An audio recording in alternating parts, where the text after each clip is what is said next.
Everyone gets this wrong, and getting it wrong in the Ice Age got you killed. When you imagine freezing to death in that world, you picture the cold air, the wind, the snow. But the air was never the thing that killed you in your sleep. The real killer was silent, and it was directly beneath you, the ground. The frozen earth you had to lie down on every single night was pulling the heat out of your body faster than any wind ever could. So the very first problem our ancestors had to solve wasn't the cold around them, it was the cold asterisk underneath asterisk them. And the way they solved it will completely change how you picture a caveman. Stay with me, because by the end of this, you're going to understand that surviving the night wasn't one trick. It was a system, and every single piece of it had to work, or you didn't see the morning. Let's start by understanding your real enemy, because it isn't what you think. Heat doesn't just sit inside your body. It is always trying to leave, always leaking out of you, in every direction at once, toward anything colder than you are. And in the Ice Age, everything was colder than you. So to survive a night, our ancestors had to plug every one of those leaks, one by one, in order of how fast each one could kill. And the fastest leak of all, the one that comes for you first, is the one going straight down into the ground. Here's why the ground is so deadly, and it is pure physics. When your warm body touches something cold, heat pours out of you through that contact far, far faster than it escapes into the air. Air is actually a decent insulator. It is slow to steal your warmth. But solid, cold ground, that is a thief with fast hands. Lie down on frozen earth, and it drinks the heat straight out of you through every point where your body presses against it. You can have a fire crackling an arm's length away, warming the air around your face, and still be freezing to death from below, because the ground beneath your back is pulling heat out faster than the fire can put it in. This is the mistake that kills people in the cold even today. Modern survival experts drill it into every student. Never, ever sleep directly on the cold ground. And here is the astonishing thing. Our ancestors had figured this out tens of thousands of years ago. Feel how it actually happens, because it is a quiet kind of dying. Imagine lying down, exhausted, on bare frozen earth after a brutal day. At first it doesn't feel like much, just cold against your back. But the ground never stops. Everywhere your body touches it, heat is flowing out of you and into the endless cold beneath. And the ground has an infinite appetite.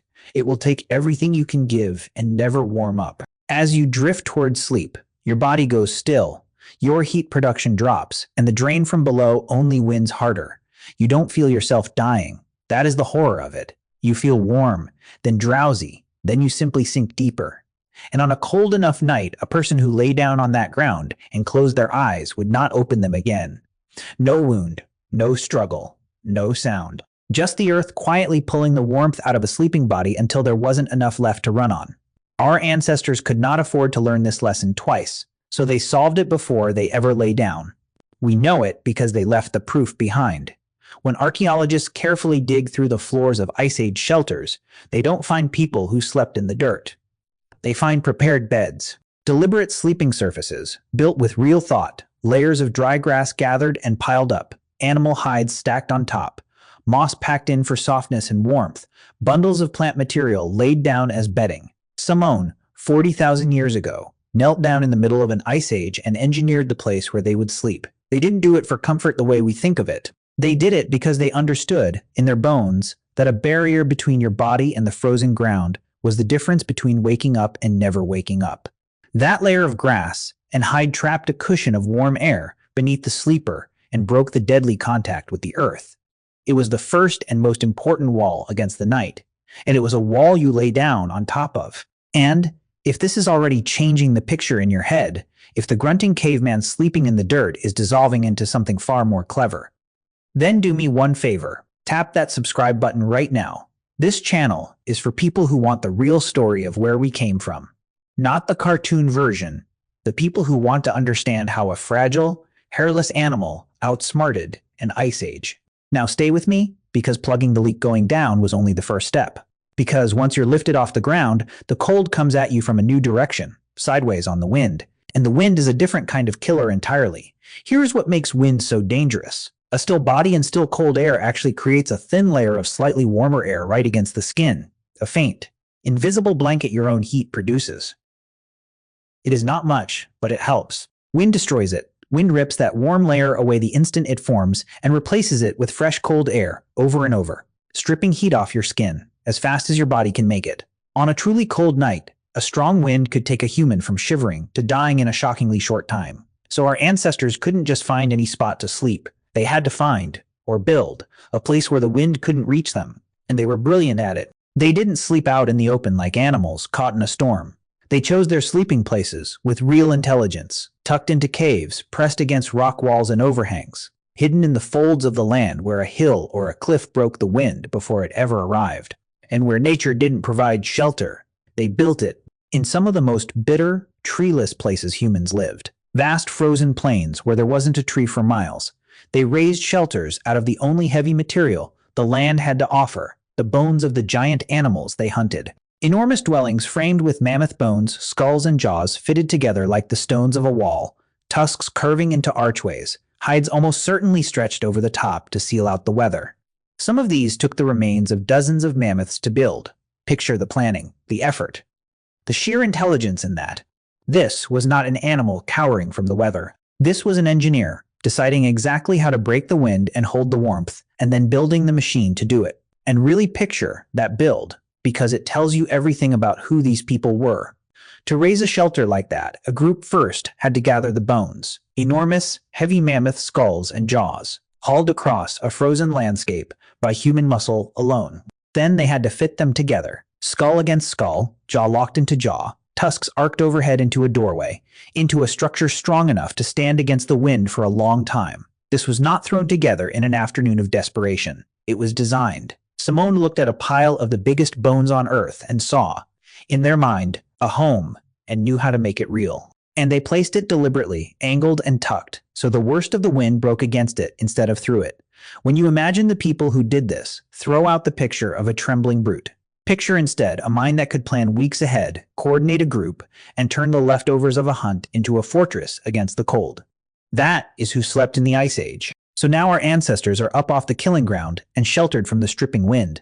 But there was still a leak, and this one was coming straight off their own skin. Because even in a perfect shelter, out of the wind, a bare human body just radiates heat away into the cold air around it, constantly, and loses it. To survive, they had to seal the body itself to trap their own warmth against their skin and hold it there. And this is where we meet one of the most underrated inventions in all of human history. Not the spear, not the axe, the needle. For a long time, people assumed Ice Age humans just threw a loose animal skin over their shoulders, crude and drafty. The evidence says something far more impressive. Archaeologists have found sewing needles made of bone, tens of thousands of years old, delicate tools with a carefully drilled eye to hold a thread. And a needle means one thing. Someone was stitching. Someone was joining hides together into shapes, tailoring them to the body, making fitted clothing. And that difference is not small. A loose skin flaps open and lets the wind and the cold pour in against your body. A fitted sewn garment seals warmth against the skin and traps a layer of heated air inside it, right where you need it. That single upgrade, from draped skin to tailored clothing, could be the difference between living through a night and dying in it. These people weren't wrapping themselves in rags. They were tailors, sealing their bodies against the cold. With real skill, 20,000 years before anyone built a pyramid. And it went further than stitched hide. At some Ice Age sites, researchers have found the faint impressions of woven fabric pressed into ancient clay, the ghost of textiles that themselves rotted away thousands of years ago, which means these people weren't only sewing skins together. Some of them were weaving, making cord and netting and woven cloth, possibly caps and belts and other fitted things we can barely reconstruct. Layered clothing, worn in combinations, an inner layer to trap warmth against the skin, an outer layer to break the weather, is dramatically warmer than any single garment. And there is good reason to think they understood this too. Put it all together and the picture sharpens into something almost modern. Not a figure in a single ragged pelt, but a person dressed in deliberate, fitted, layered clothing, engineered piece by piece to seal in the body's own heat. Every stitch was a small act of survival. Every needle found in the frozen ground is a fingerprint left by someone who knew that the right clothing was the difference between waking and not. So think about where we are now, off the ground, out of the wind, sealed in fitted clothing. By any reasonable measure, that should be enough, but it wasn't. Not on the worst nights, not for everyone. Because there was still a gap between surviving and thriving, between barely making it and reliably making it, and closing that gap required the single warmest thing available in the entire Ice Age. And it wasn't fire. It wasn't fur. It was other people. Here is a fact you carry in your own body right now. You are a furnace. Every human body constantly, even in deep sleep, is throwing off heat. You are, at this very moment, a small warm engine running at 37 degrees. One such furnace, alone in a cold shelter, barely warms the air around itself before that warmth escapes. But put two bodies together, then three. Then imagine 10 people, or 20, sleeping pressed close in one enclosed space. Something remarkable happens to the air between them. All that body heat, pooled and shared, turns a deadly cold space into one a human can survive. The bodies warm each other directly, skin to skin and back to back, and they warm the trapped air, and each person loses their heat far more slowly because they're surrounded by other warm bodies instead of cold empty space. Scientists have a name for this. They call it social thermoregulation. But that clinical term hides one of the oldest and most human survival tricks there is. Bodies kept close survive cold, that bodies kept apart cannot. We were not the only animals to discover it. You can watch penguins huddle in the Antarctic winter. Wolves sleep in one breathing pile against the snow. But few species ever depended on it as completely as we did. And there was a quiet fairness built into that huddle, born of pure necessity. Because the center was warm and the edges were cold, the people on the outside of the pile took the brunt of the night, shielding everyone behind them while slowly losing their own heat to the dark. No one could survive the whole night out there. So the huddle almost certainly breathed and shifted through the hours. Someone growing dangerously cold on the edge would stir and press inward, and someone who had been warming in the middle would end up taking a turn on the outside. A slow, half-asleep rotation, all night long, sharing not just the warmth, but the cost of being the wall against the cold. Even the penguins do exactly this in the Antarctic. The ones freezing on the outside shuffle slowly toward the warm center, while the warm ones drift out to take their turn. It is a living machine for sharing heat and sharing risk. And a group of humans that could do this, that could take turns being cold so that no one person had to bear all of it, had a real chance where a scattering of individuals had none. And now I can tell you the real secret, the thing that proves more than anything what the huddle was truly for. Because the warmest, most protected spot in that entire knot of sleeping bodies wasn't given to the strongest hunter.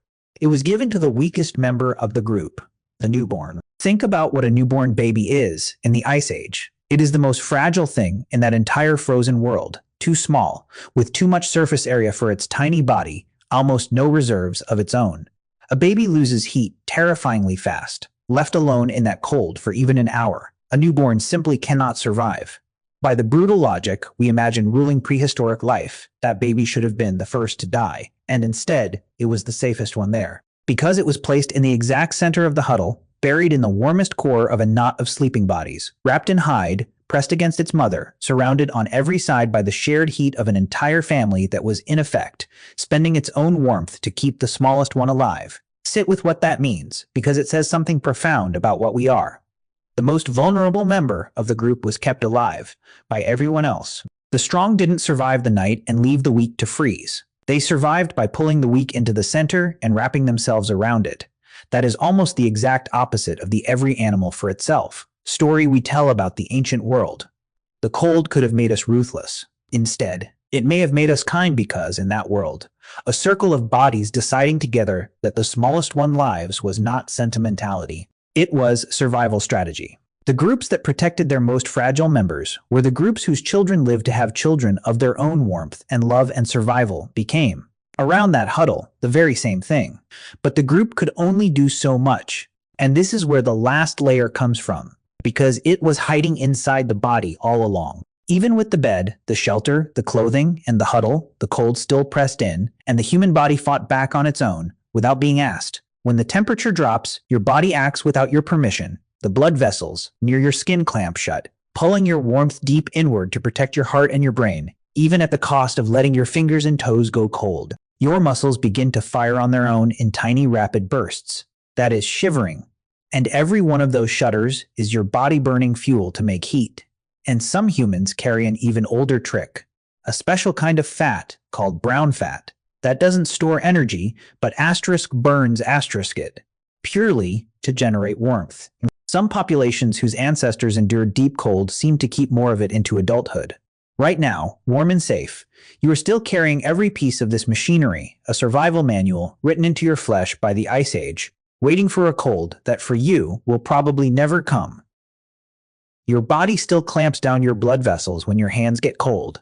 You still shiver without deciding to. The instructions never left you. They're just rarely called upon anymore. But drop you into that ancient winter, and within minutes, your body would begin running the exact same program that kept your ancestors alive. But all of that warmth, from the huddle to the shiver, ran on one thing, and it reveals the hidden cost of the entire system. Fuel. Your body cannot make heat out of nothing. It burns food to do it, and in deep cold, it burns a staggering amount. A human in a freezing climate can need thousands of extra calories a day just to hold that 37-degree line.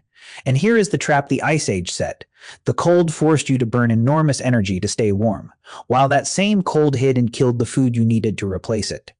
So staying warm and finding food weren't two separate problems. They were the same problem, wearing two faces. Which is why, in that world, fat on your body wasn't ugly. It was life itself. A layer of fat was insulation you carried under your skin and stored fuel for the nights. The hunt had failed. The people who could find enough to eat and hold it on their bodies were the people who lived to see spring. So let's answer the question we started with, honestly and completely. How did humans actually sleep in the Ice Age without freezing to death? Not with any single trick. They survived because they lifted themselves off the heat-stealing ground onto built beds. Because they broke the killing wind with cave and cliff and mammoth bone wall. Because they sealed their bodies in fitted, sewn clothing. Because they slept pressed together and shared the furnace of their own warmth, putting the weakest in the middle. Because their bodies fought the cold from the inside with shiver and brown fat. And because they knew how to feed all of it, hunting and storing the fuel that every one of those defenses secretly ran on. Pull out any one of those layers, and the system fails, and the night wins. Together, they were a machine for staying alive in a world that should have killed us. And every piece of it had to be remembered, taught, and passed down, generation to generation, or it all fell apart. And now, let's kill the last myth, the one Hollywood sold you, that the Ice Age human was a shivering brute barely clinging to life, sleeping in the dirt beside a guttering fire. The person who slept through those killing nights was a builder, a tailor, an engineer, a keeper of hard-won knowledge, and above all, a member of something larger than themselves. Because here is the deepest truth of it. The warmest thing in the entire Ice Age was never the fire. Fire helped, but a fire burns down, and a shelter can fail. And a fur coat wears through. The warmest thing was each other. It was the circle of bodies in the dark spending their own heat to keep the whole group, and the smallest, most fragile life in the middle of it, alive until dawn. So tonight, when you climb into a warm bed, in a heated room, under a blanket you will never once think about, stop for just a second and feel what it really is. None of it appeared on its own. It is the inherited answer to a question your ancestors faced every single night of their lives. Asterisk, how do we make it to morning? Asterisk, they answered it in the freezing dark, off the ground, out of the wind, sealed in stitched hide, pressed against the people they loved, over thousands and thousands of years. And every one of them answered it correctly. Every single night, all the way down to you. Because if even one of them had failed, on even one night, you would not be here to sleep at all. But surviving the freezing night was only half of what happened inside those shelters. Because once the bodies were warm and the huddle went still, the human mind, safe for a few hours from the cold and the dark, began to do something no other animal had ever done. It began to dream, and to wonder, and to tell the first stories about why the world is the way it is. So what was an Ice Age human actually thinking? In the warm dark, with the cold pressing at the walls. That is the story we open next.